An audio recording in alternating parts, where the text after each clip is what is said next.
Magandang buhay mga kainday. Ang ating lulutuin ngayon ay tulingan, no? Sinaing na tulingan. Kanina kasi ang ating dudong ay nakabili ng tulingan sa palengke, kaya sabi niya isasaing niya raw ito. Kasi may ano tayo kanina, may taba tayong nakuha doon sa ating karne, tinanggalan natin ng taba at saka balat. Kaya yun ang ilalagay niya, ilalahok niya dyan sa sinaing na tulingan. At masarap kasi yun mga inday, lalo't nagmamantika na ang sarap nun, lalo't matagal siyang napakuluan, na pati yung kanyang tinik talaga namang ang lambot na pwede mo nang kainin, no?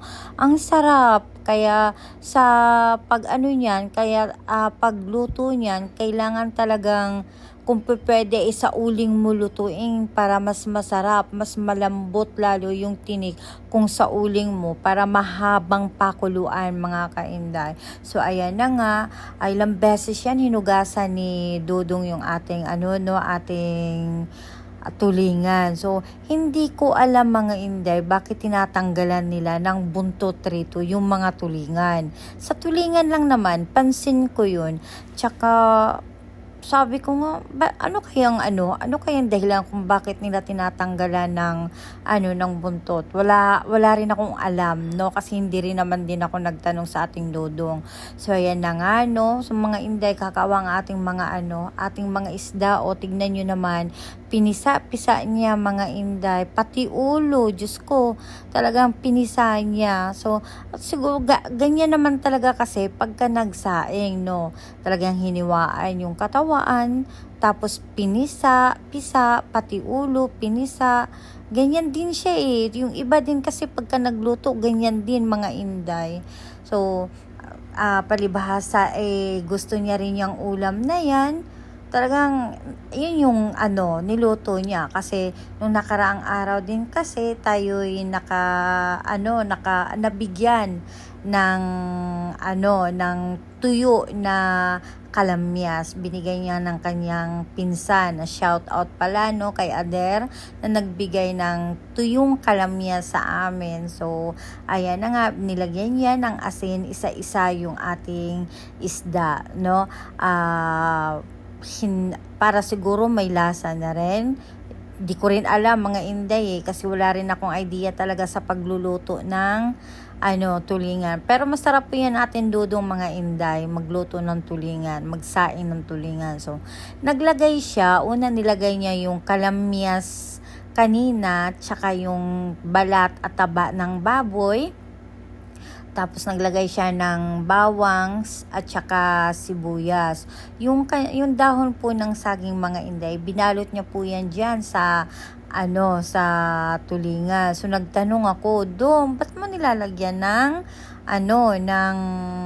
dahon ng saging yung sinaing na tulingan? Sabi niya, para daw hindi maghiwalay ang ulo dun sa katawan. So dapat sana mga inday, kung ayaw niyang maghiwalay yung ulo dyan sa katawan ng tulingan, hindi niya sana pinisa-pisa, no? Kaya pinisa-pisa niya kanina So, ayun na nga, yung mga natira kanina, mga balat pa na hindi niya na ilagay, pati yung taba at saka yung kalamyas, inilagay niya na rin yan dyan, isa-isa, pati yung mga bawang. Kasi di ba nga, hindi niya inubos kanina sa paglagay. So, ayan na, pinaibabawan niya na. So, hindi pa siya nakontento doon sa asim ng kalamyas mga inday. Naglagay pa siya ng suka. So, ayan na, nilagyan niya ng tubig. Nakapaglagay na rin yan kanina mga inday ng mga panlasa. Nilahok niya na yan dyan. Hindi lang kita kasi parang nakat ata. So, ayan na nga, tinakluban niya. Pakukulaan niya yan mga inday. At saka pagka ganyan, asahan mo mga inday, talagang kung paubos na yung iyong gatong, ay mauubos talaga, kasi ilang oras niya yung pakukulaan mga inday, hanggat sa, alam mo yung talagang ang lambot na ng kanyang buto sa loob. Ay tinik pala sa katawan ng ating tulingan. Tapos, ayan na nga, kumulo na. Hahayaan niya lang yan, kumulo ng kumulo. Ang haba ng oras sa pagpapakulo dyan, mga inday. Ganyan yan si Dodo. Tsaka kahit naman yung iba, ganyan din. Pagka nagpapakulo sila ng tulingan, sinaing sila ng tulingan, ganyan sila ang tagal. Ayan na nga, nagmamantika na. So, tama yung sinasabi nila na walang matigas na taba at balat ng baboy sa mainit na tubig. Ayan na mga inday, pwede na yang ulamin. Talagang nagmamantika na yan mga inday. Ang sarap na po niyan. Kain tayo mga inday. Taob ang isang kalderong kanin ito mga inday. Please like, share, and subscribe mga inday. Thank you!